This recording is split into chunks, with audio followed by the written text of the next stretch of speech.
भंगिया के अमाली महादेव भंगिया भंगिया करे हो गौरा भंगिया पीसत अली सैली छानत जियरा व्याकुल हो।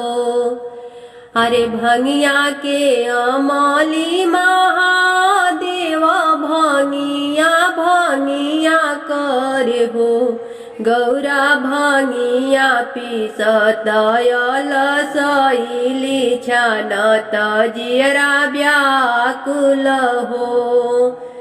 दूरे से आवेले महादेव गौरा जी से पूछेल हो।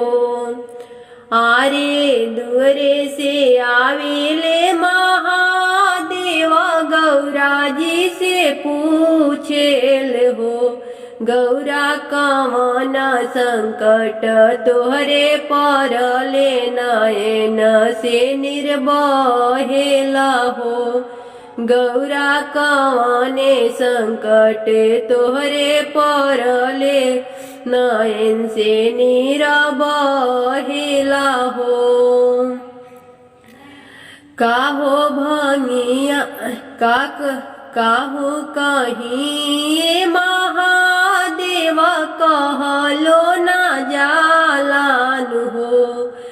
काहो में कहीं महादेव कहलो ना जालान हो।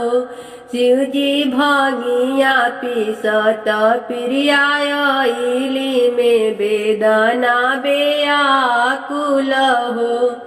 शिवजी भंगिया पीसत प्रियायली में वेदना व्याकुल हो।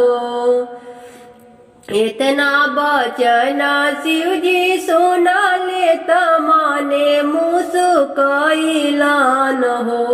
शिवजी बासाहा पर भइलन सवार खोजन चललन धगरी न हो। शिवजी बासाहा पर भइलन सवार खोजन चललन धगरी न हो। हटिया पूछेले हरा बटिया तकुया पनिहारीन हो। हटिया पूछेले हर बटिया तकुया पनिहारीन हो। आरे कवन हवे धगरी आवास जहाँ हो बसे धगरी न हो। आरे कवन हवे डगरी नवास जहाँ हो बसे धगरी न हो। ऊंचा नगर पुर पाटन आले बसे साजन हो। ऊंचा नगर पुर पाटन आले बसे साजन हो। आरे उहे हवे धगरी आवास जहाँ रे बसे धगरी न हो।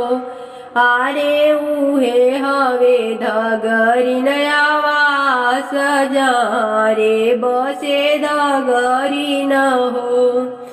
के मोरे खपरी उजारिला छतरी छवावेला हो।